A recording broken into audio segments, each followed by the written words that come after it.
تو حضرت عبداللہ بن عباس رضی اللہ تعالیٰ عنہ نے حضرت علی کو رائے دی کہ اس وقت جس کے ہاتھ پر بھی بیعت کی جائے گی اس پر حضرت عثمان غنی رضی اللہ تعالیٰ عنہ کے قتل کی تہمت آئے گی، آپ گھر کا دروازہ بند کر کے جا کر بیٹھ جائیے یا اپنی جاگیر پر چلے جائیں اور خاموشی کا رویہ اختیار کر لیں۔ یہ لوگ ساری دنیا کی خاک چھان ماریں گے مگر آپ کے سوا خلافت کا بھاری بھار اٹھانے کے قابل انہیں کوئی شخص نہ ملے گا۔ خدا کی قسم اگر آپ نے ان مصریوں کو اپنے ساتھ لیا تو ضرور آپ پر قتل عثمان کی تہمت لگائیں گے۔ 36 ہجری میں جمل کی افسوسناک لڑائی میں آپ حضرت علی کرم اللہ وجہہ الکریم کی طرف سے لڑے۔ فتح کے بعد حضرت علی کرم اللہ وجہہ الکریم نے انہیں بصرہ کا گورنر بنا دیا۔ اس لڑائی کے بعد حضرت علی رضی اللہ تعالیٰ عنہ اور حضرت امیر معاویہ کے درمیان اختلاف شدت اختیار کر گیا، یہاں تک کہ صفین کی جنگ پیش آئی۔ اس جنگ میں حضرت علی کرم اللہ وجہہ الکریم اور حضرت عبداللہ بن عباس رضی اللہ تعالیٰ عنہ کو حاکم بنانا چاہتے تھے، لیکن فریق مخالفت اس پر یہ کہہ کر اعتراض کیا کہ عبداللہ بن عباس رضی اللہ تعالیٰ عنہ اور آپ ایک ہی ہیں، جبکہ ثالث کسی غیر جانبدار شخص کو ہونا چاہیے۔ حضرت علی کی شہادت کے بعد حضرت حسن رضی اللہ تعالیٰ عنہ نے خلافت سنبھالی تو انہوں نے حضرت عبداللہ بن عباس رضی اللہ تعالیٰ عنہ کو اپنی فوج کا سپاہ سالار مقرر کیا۔ خیال کیا جاتا ہے کہ حضرت امام حسن رضی اللہ تعالیٰ عنہ اور امیر معاویہ میں مصالحت حضرت عبداللہ بن عباس رضی اللہ تعالیٰ عنہ نے ہی کرائی۔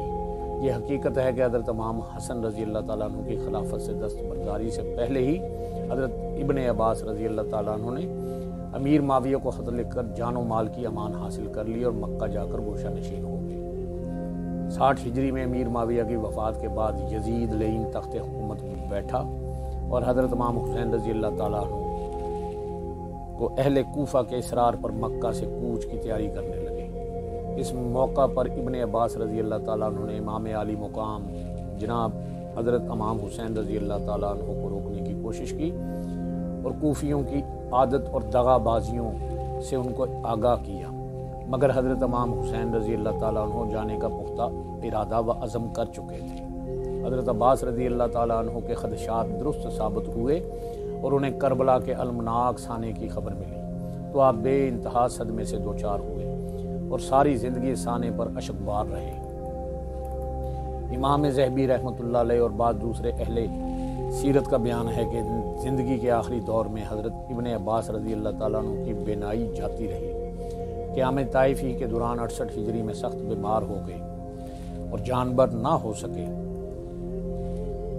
تو اپنے بستر کے ارد گرد جمع احباب و اقارب اور متقدین کے ہجوم سے مخاطب ہو کر فرمایا کہ میں ایک ایسی جماعت کے درمیان دنیا سے رخصت ہوں گا جو زمین پر اللہ تعالیٰ کے نزدیک سب سے زیادہ محبوب اور مقرب ہے، اس لیے اگر میں تم لوگوں کے درمیان دم توڑ دوں تو یقیناً تم ہی وہ جماعت ہو۔ 7 روز کی علالت کے بعد اس آفتاب علم و فضل نے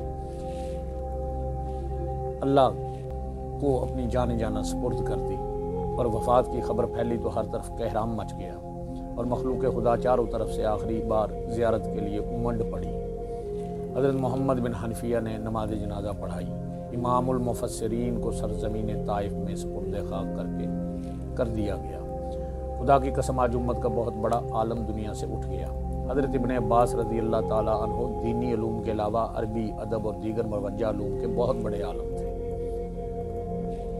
اور جملہ علوم و معارف کے جامع تھے۔ قرآن، تفسیر، حدیث، فقہ اور فرائض کے ساتھ ادب و انشاد، زبان، لغت، سیرت، انساب، شعر و شاعری اور اصحاب کتاب وغیرہ میں بھی ید طولہ رکھتے تھے۔ محدثین اکرام اور ارباب سیرت نے ان کی قرآن فہمی کی بے شمار واقعات بیان کی ہیں جن سے معلوم ہوتا ہے کہ وہ قرآن حکیم کی تمام آیات کی جزیات تک سے پوری طرح واقفیت رکھتے تھے۔ حضرت عمر فاروق رضی اللہ تعالیٰ عنہ جب قرآن مجید کی کسی آیت کی تحقیق کرنا چاہتے تو صحابہ اکرام رضوان اللہ تعالیٰ علیہ مجمعین سے اس کے بارے میں پوچھتے، لیکن جب انہیں تسلی بخش جواب نہ ملتا تو وہ حضرت ابن عباس یعنی حضرت عبداللہ بن عباس رضی اللہ تعالیٰ عنہ کی طرف رجوع فرمایا کرتے تھے اور ان کی تفسیر پر اعتماد کرتے۔ ابن عباس رضی اللہ تعالیٰ عنہ کا قاعدہ تھا کہ قرآن مجید کے قریب الفاظ کے سمجھنے کے لیے قدیم عرب شعراء کی کلام کی طرف رجوع فرمایا کرتے تھے۔ وہ بعض دیگر صحابہ کا بھی یہی دستور تھا، لیکن ابن عباس رضی اللہ تعالیٰ عنہ اس خصوصیت میں ممتاز تھے۔ تمام اہل سیر اس بات پر متفق ہیں کہ حضرت ابن عباس رضی اللہ تعالیٰ عنہ کو قرآن حکیم کی تفسیر و تعویل میں غیر معمولی مہارت حاصل تھی۔ اس طرح آیات قرآنی کے شان نزول، ناسخ و منسوخ کے علم میں ان کو جو تجربہ حاصل تھا، اس کی ہمسری بہت کم صحابہ کرام رضوان اللہ تعالیٰ علیہم اجمعین کر سکتے تھے۔ حضرت ابن عباس رضی اللہ تعالیٰ عنہ کی طرف تفسیر کی ایک کتاب منسوب کی جاتی ہے جس کا نام ہے تنویر المقباس من تفسیر ابن عباس رضی اللہ تعالیٰ عنہ۔ اس کو القاموس المحیط کے نام سے بھی جانا جاتا ہے۔ 817 ہجری میں اس کو جمع کیا گیا اور یہ مصر میں کئی بار چھپ چکی ہے۔ اللہ پاک سے دعا ہے کہ اللہ ہمیں حق بات کہنے کی، سننے کی اور اس پر عمل کرنے کی توفیق عطا فرمائے، آمین۔